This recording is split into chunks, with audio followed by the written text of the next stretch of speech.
ஞானானந்தமயம் தெய்வம் நிர்மலஸ்படிகாகிருதியும் ஆதாரம் சர்வ வித்யானாமயக்ரீவம் பாஸ்மகே. நமஸ்காரம். நேயர்கள் அனைவருக்கும் அஸ்ட்ரோ கேஎஸ் ஐயங்காரின் பணிவான நமஸ்காரங்கள். வார பலன் 8/1/2024 14/1/2024 வரை உண்டான வாரத்திற்கு எந்தெந்த ராசிக்காரர்களுக்கு என்ன பலன்கள் அப்படின்றத பார்ப்போம். இந்த வாரத்தில் முதல்ல இந்த வாரத்தினுடைய கோல்சாரம் என்ன அப்படின்றத பார்ப்போம். அதற்கு பிறகு இந்த வாரத்தில் வரும் விசேஷ நாட்கள், மூன்றாவதாக இந்த வாரத்தில் எந்தெந்த ராசிக்காரர்களுக்கு சந்திராஷ்டமம் அப்படின்னு பார்ப்போம். காலபுருஷ தத்துவத்தின் முதல் ராசியான மேஷ ராசியில் குரு பகவானும், 6ஆம் இடமான கன்னியில் கேது பகவானும், 8ஆம் இடம்னு சொல்லக்கூடிய விருச்சிகத்தில் சுக்கிரனும், 9ஆம் இடம்னு சொல்லக்கூடிய தனுசுவில் சூரியன், செவ்வாய் மற்றும் புதன், கும்பத்தில் சனி பகவானும், மீனத்தில் ராகு பகவானும் இந்த வாரத்தில் இருக்கா. இந்த வாரத்தில் 8ஆம் தேதி அன்னிக்கே புத பகவான் விருச்சிகத்திலிருந்து தனுசுக்கு போயிடுறார். சந்திர பகவான் அனுஷ நட்சத்திரம் விருச்சிக ராசியிலிருந்து 8ஆம் தேதி ஆரம்பித்து 14ஆம் தேதி ராத்திரி சதய நட்சத்திரம் தாண்டி போகிறார். இதன் மூலியமாக அவர் விருச்சிக ராசியிலிருந்து கும்பராசிக்கு போகிறார், கும்பராசி வரலும் போகிறார். இந்த வாரத்தில் வரக்கூடிய விசேஷ நாட்கள் அப்படின்னு பார்த்தோம்னா 8ஆம் தேதி அன்னைக்கு துவாதசி, அதற்கு பிறகு 9ஆம் தேதி அன்னைக்கு திரையோதசி, அதாவது பிரதோஷ காலம்னு சொல்லுவாள். இந்த துவாதசி அன்றைக்கி 8ஆம் தேதி அன்றைக்கி மகாபெரிவா ஜெயந்தின்னு போட்டிருக்கு. மகாபெரிவாவுடைய அன்றைக்கி ஆராதனைகள் நடக்கும். 9ஆம் தேதி அன்றைக்கி பிரதோஷ காலம் சுக்லபட்சத்துலேயும் கிருஷ்ணபட்சத்துலேயும் மாதத்துக்கு 2 தரம் வரும். சில பேர்லாம் வேண்டிப்பா இந்த மாதிரி என்னுடைய இந்த காரியங்கள்லாம் நிறைவேறத்துக்காக நான் ஒரு 24 பிரதோஷம் இல்லைன்னா 48 பிரதோஷம் விரதம் இருக்கிறதா வேண்டிப்பா. அவள்லாம் சாயந்தரம் 5:45 6:15 மணி வரலும் உண்டான காலகட்டத்தில் உண்டான தீபாராதனையை சிவன் கோவிலில் பார்த்துட்டு அதற்கு பிறகு பிரதோஷத்தினுடைய விரதத்தை முடிக்கிறது தான் பொதுவாக பண்ணுறது. பொதுவாகவே இந்த பிரதோஷம் வேண்டிக்கிறது என்னென்னா, கஷ்டங்கள் போகிறதுக்கும், குழந்தை பிராப்தி ஏற்படுறதுக்கும், மிகுந்த பிரச்சனைகள் இருக்கிறதுக்கும், திருமணம் ஆகாதவர்களுக்கும் திருமணம் ஆன தம்பதியினருக்கும் பிரச்சனைகளுக்கும், திருமணம் ஆகாதவர்கள் அவர்களுக்கு உண்டான தோஷங்களை தீர்ப்பதற்கும் இந்த பிரதோஷ கால விரதம் இருக்கா. பொதுவாகவே பார்த்தோம்னா பிரதோஷ காலம்ன்றது சிவன் கோயிலில் மிகவும் ஏற்றமான விசேஷம். அதற்கு பிறகு 9ஆம் தேதிக்கு அப்புறம் 10ஆம் தேதி அன்றைக்கி பார்த்தோம்னா மார்கழி மூலம், அதாவது ஹனுமத் ஜெயந்தி அப்படின்னு சொல்லக்கூடியது. மார்கழி மூலம், மார்கழி மாதம் மூல நட்சத்திரம் ஆஞ்சநேயனுடைய பிறந்த தினமாக கொண்டாடப்படுறது. அதனால் ஹனுமத் ஜெயந்தி. இப்போ சனி பயிற்சி எல்லாம் வேறு ஆயிருக்கு. சனி பகவானை கட்டியவர் அப்படின்னு சொல்லக்கூடியவர் ஆஞ்சநேய பெருமான். அதனால் ஆஞ்சநேய ஜெயந்தி ரொம்பவும் விசேஷம். 11ஆம் தேதி அமாவாசை தினம் அன்றைக்கி முன்னோர்களுக்கு திதி கொடுக்க வேண்டியது, இதெல்லாம் பண்ண வேண்டியது. அதாவது பேரண்ட்ஸ் இல்லாதவா, தாய் தந்தையர் இல்லாதவா முன்னோர்களுக்கு திதி கொடுக்க வேண்டிய நாள் மார்கழியில் வர்ற அமாவாசை. 14ஆம் தேதி அப்படின்னு பார்க்கும்பொழுது போகி பண்டிகை. இந்த மாதத்தினுடைய இந்த தட்சிணாயன புண்ணிய காலத்தின் கடைசி நாள் அது போகி பண்டிகை. பழையன கழிதலும் புதியன புகுதலும் அப்படின்னு சொல்லி பழைய விஷயங்கள் எல்லாத்துலேயும் மனசில் இருக்கக்கூடிய தேவையற்ற சஞ்சலங்கள், தேவையற்ற விஷயங்கள், அகங்காரம், மமகாரம், இந்த மாதிரியான விஷயங்கள் எல்லாத்தையும் தூக்கி போட்டு அதுக்கப்புறம் புதிதாக வாழ்வில் நாம் பிறப்பதாக தை மாதம் 1ஆம் தேதி அடுத்த நாள் எடுத்துக்கிறது ரொம்பவும் நல்லது. இந்த வாரம் பார்த்தேனால் எந்தெந்த ராசிக்காரர்களுக்கு சந்திராஷ்டமம்னா, மேஷம், ரிஷபம், மிதுனம், கடகம், இந்த 4 ராசிக்காரர்களுக்கும் சந்திராஷ்டம்.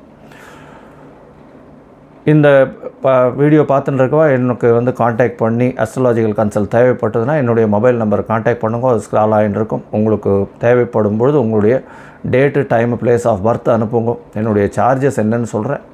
அதற்கு பிறகு உங்களுக்கு PDF போட்டு டைம் கரெக்ஷன்ஸ், டேட் கரெக்ஷன், இல்லைன்னா சந்தி இருக்கா அப்படின்றத பார்த்துட்டு அந்த சந்தி பார்த்து டிசைட் பண்ணி எந்த நட்சத்திர பாதத்தில் வரீங்க அப்படின்றத டிசைட் பண்ணிவிட்டு அதுக்கப்புறம் இன்றைய கோல்சாரம் எப்படி இருக்குது, உங்களுக்கு தசாபுக்தி அந்தரம் சூக்ஷ்மம் எப்படி இருக்குது, இன்றைய கோல்சார காலகட்டங்கள் எப்படி இருக்குது அப்படின்றதையும் பார்த்து உங்களுக்கு உண்டான பரிகாரம் என்ன அப்படின்றதையும் சொல்கிறேன்.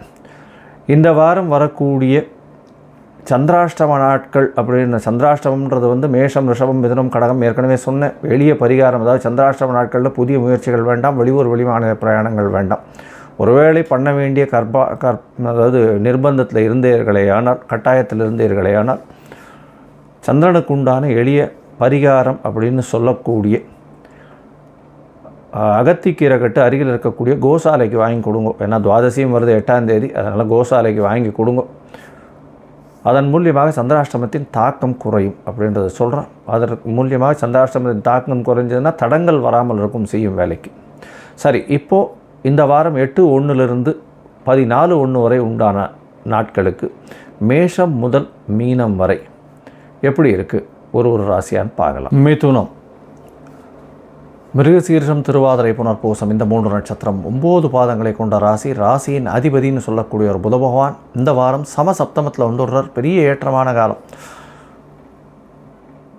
இந்த வாரத்தில் பார்த்தாலேயானால் உங்களுடைய ராசிக்கு 7ஆம் இடத்தை குரு பார்க்குறார். குரு செவ்வாய் பரிவர்த்தனை யோகம் அமையிறது. பெரிய ஏற்றமான காலமாக இந்த வாரம் அமையிறது. இந்த வாரத்தில் திருமணத்துக்கு பார்த்து கொண்டிருப்பவர்களுக்கு கண்டிப்பாக திருமண பாக்கியம் உண்டு. உங்களுடைய ராசிக்கு 3ஆம் அதிபதியான சூரிய பகவானும் சமசப்தமத்தில் புதனோடு சேர்ந்து இருக்கிறது பெரிய விசேஷம். புதிய வேலை கிடைக்கக்கூடிய வாய்ப்புகள் நிச்சயமாக இருக்கும். அதுவும் இதில் ஐடி துறையில் இருக்கிறவா, கம்ப்யூட்டர் சாஃப்ட்வேர் ஹார்ட்வேர் இருக்கிறவா, இவாளுக்கெல்லாம் பெரிய ஏற்றம் கிடைக்கக்கூடிய காலகட்டமாக இருக்குது. இன்ஸ்ட்ருமெண்டல் மியூசிக்கில் பாடக்கூடியவாளுக்கெல்லாம் நல்ல ஒரு ஏற்றம் கிடைக்கக்கூடிய காலகட்டமாக இந்த வாரம் அமையிறது. இந்த வாரத்தில் பார்த்தேன்னா உங்களுடைய ராசிக்கு 9ஆம் இடத்துல சனி பகவான் மூலியமாக நல்ல ஒரு ஏற்றம். இவ்வளோ நாளாக பெரிய பிரச்சனைகள் இருந்திருந்தவா அஷ்டமத்து சனினால் கொஞ்சமாக ஒரு பெரிய ஏற்றம் கிடைக்கக்கூடிய காலகட்டமாக இந்த வாரம் அமையிறது. உங்களுடைய ராசிக்கு பார்த்தோன்னா 10ஆம் இடத்துல தொழில் ஸ்தானாதிபதினு சொல்லக்கூடிய ஒரு 11ஆம் இடத்துல பரிவர்த்தனை பெற்று இருக்கிறது பெரிய விசேஷம். 10ஆம் அதிபதி அப்படின்னு சொல்லக்கூடிய ஒரு குரு பகவான் அங்கே ராகு இருக்கிறது. அதனால் வெளிநாடு சம்பந்தமாக புதிய தொழில் ஏற்படும். திடீர் முதலீடுகள் கிடைக்கக்கூடிய வாய்ப்புகள் நிச்சயமாக உங்களுக்கு உண்டு. பண வரப்புக்கு பஞ்சம் இருக்காது. எதை எடுத்தாலும் பணம் வரக்கூடிய வாய்ப்புகள் உண்டு. முயற்சிகளில் சிறு பிரச்சனைகள் இருந்தாலும் வெற்றி பெறக்கூடிய வாய்ப்புகள் உண்டு. இந்த வாரம் பார்த்தேனால் உங்களுடைய ராசிக்கு 6ஆம் இடத்தில் சந்திர பகவான் ஆரம்பிக்கிறார். அதாவது 8/1/2024 9/1/2024 சாயந்தரம் ஒரு 7:45 மணி வரலும் பார்த்தோம்னா சந்திர பகவான் 6ஆம் இடத்துல இருக்கார் சுக்கிரனோடு சேர்ந்து. இதன் மூலியமாக பார்த்தோம்னா புதிய வேலை கிடைக்கும். தொழிலில் பெரிய அபிவிருத்தி இருக்கும். புதிய கடன் வாங்கக்கூடிய வாய்ப்புகள் நிச்சயமாக உண்டு. கடனின் மூலியமாக தொழிலில் அபிவிருத்தி இருக்கும். உங்களுடைய ராசிக்கு 7ஆம் இடத்துக்கு சந்திர பகவான் வரார். 4 கிரகங்கள் அங்கே இருக்கக்கூடிய வாய்ப்புகள் வருது. அதாவது சூரியன், சந்திரன், செவ்வாய், புதன் 4 கிரகங்களும் இருக்கா. இந்த காலகட்டம் பார்த்தோம்னா 9ஆம் தேதி சாயந்தரத்துலேருந்து 12ஆம் தேதி அதிகாலை ஒரு 1 மணி வரலும் இருக்குது. இந்த காலகட்டத்தில் ஒரு பெரிய ஏற்றம் கிடைக்கக்கூடிய காலகட்டம். எதிர்பாலினத்தவர் மூலியமாக நல்ல ஒரு ஏற்றம் இருக்கும். பார்ட்னர்ஷிப் பிஸ்னஸில் நல்ல ஒரு ஏற்றம் இருக்கும். ஃப்ரெண்ட்ஷிப் மூலியமாக நல்ல ஒரு அண்டர்ஸ்டாண்டிங் இருக்கும். அதை தவிர குரு பகவான் பரிவர்த்தனை யோகத்தில் இருக்கிறதுனால ஃப்ரெண்ட்ஷிப் உயிரை கொடுக்குற அளவுக்கு நல்ல ஒரு ஏற்றத்தோடு நல்ல நண்பர்களுடைய கூட்டம் இருக்கக்கூடிய வாய்ப்புகள் நிச்சயமாக உண்டு. உங்களுடைய ராசிக்கு பார்த்தலையானால் 8ஆம் இடத்துக்கு சந்திர பகவான் போகிறார். சந்திர பகவான் 8ஆம் இடத்துல இருக்கிறது சந்திராஷ்டமம்னு சொல்கிறோம். இந்த காலகட்டத்தில் புதிய முயற்சிகளை தவிர்ப்பது நல்லது அப்படின்றத சொல்கிறோம். ஏன்னா உங்களுடைய ராசிக்கு 2ஆம் அதிபதி 8ஆம் இடத்துல போகிறதுனால பேச்சில் சற்று கவனமாக பேசுகிறது நல்லது. குடும்பத்தில் சிறு பிரச்சனைகள் மறையக்கூடிய வாய்ப்புகள் உண்டு. இது என்றைக்குன்னா 12ஆம் தேதி அதிகாலை ஒரு 1 மணியிலிருந்து 14ஆம் தேதி ஒரு 3 மணி வரலும் இருக்கக்கூடிய காலகட்டத்தில் சந்திராஷ்டம காலம்னு சொல்கிறோம். இதனால் புதுசாக யாருக்கும் கையெழுத்து போடாதீங்க. ஜாமீன் கையெழுத்து போடுறது இந்த வேலையெல்லாம் வச்சுக்காதீங்க. அது நல்லது கிடையாது.